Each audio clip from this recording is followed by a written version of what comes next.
देखिए, जब कम विधायकों की तादाद की सरकार होती है तो निसंदेह एक एक विधायक का मायने होता है। मुकेश सहनी जी ने जिन बातों को कहा है वो सही ही कहा है। भारतीय जनता पार्टी उत्तर प्रदेश में चुनाव अकेले लड़ रही है। बिहार के किसी भी पार्टी को उन्होंने तवज्जो नहीं दिया और वो अपना गठबंधन धर्म सिर्फ बिहार में ही मना रहे हैं। कोई भी दिक्कत की बात नहीं है, सब लोग आज़ाद है, आज़ाद देश में, और सब लोग अपना अपना चुनाव लड़ रहे हैं।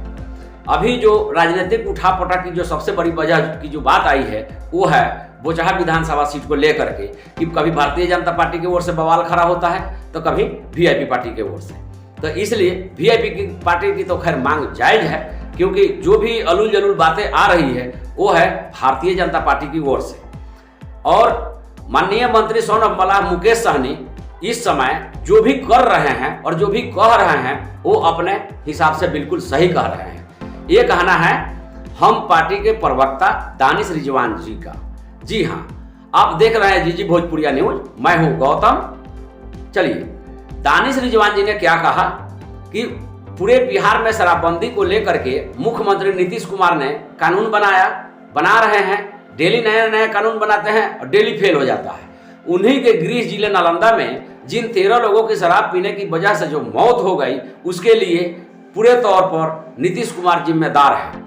इसको कोऑर्डिनेशन कमेटी बैठा करके इसमें बैठक होनी चाहिए और सर्वदलीय बैठक बुला करके शराबबंदी को पूर्ण रूप से बंद करने के लिए इसमें सहयोग लेना चाहिए और सभी पार्टियों को बात सुननी चाहिए।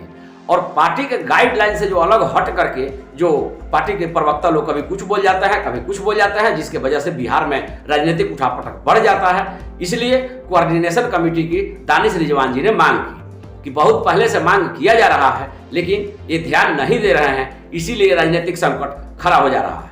आइए दानिश रिजवान जी ने क्या कहा, आइए सुनते हैं। देखिए, जब कम विधायकों की तादाद की सरकार होती है तो निसंदेह एक एक विधायक का मायने होता है।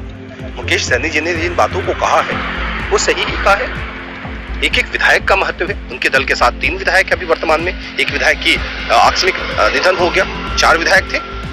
और रही बात उत्तर प्रदेश चुनाव में, तो उत्तर प्रदेश में तो जनता दल यूनाइटेड भी अब अलग लड़ने की बात कर रहा है। तो बिहार में एनडीए है, हम बिहार में गठबंधन में है, उत्तर प्रदेश में गठबंधन में नहीं, गुजरात में गठबंधन नहीं है। और अगर वहां गठबंधन में है भाई सीटें दे दीजिए हमें भी, तभी तो गठबंधन में होंगे ना। मुंह से तो होता नहीं राजनीति में। अगर सीट दीजिए तब तो हम माने गठबंधन में है, तो सीट दिया नहीं तो हम गठबंधन में कहाँ है। और गठबंधन में तो अलग अलग चुनाव लड़ेंगे ना।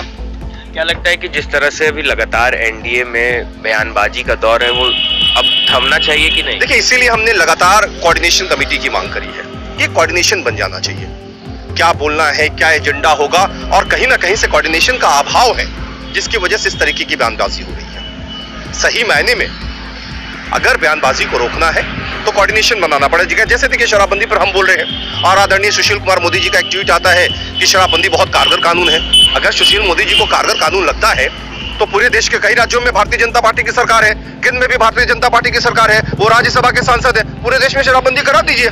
अगर उनको लगता है कि कारगर कानून है तो केंद्र सरकार के सामने प्रस्ताव है कि भारत में संपूर्ण शराबबंदी होगा। ताली पीटकर हम सब कुछ स्वागत करेंगे। लेकिन बिहार के लिए अलग नीति और पूरे देश के लिए अलग नीति, ये तो नहीं चलेगा।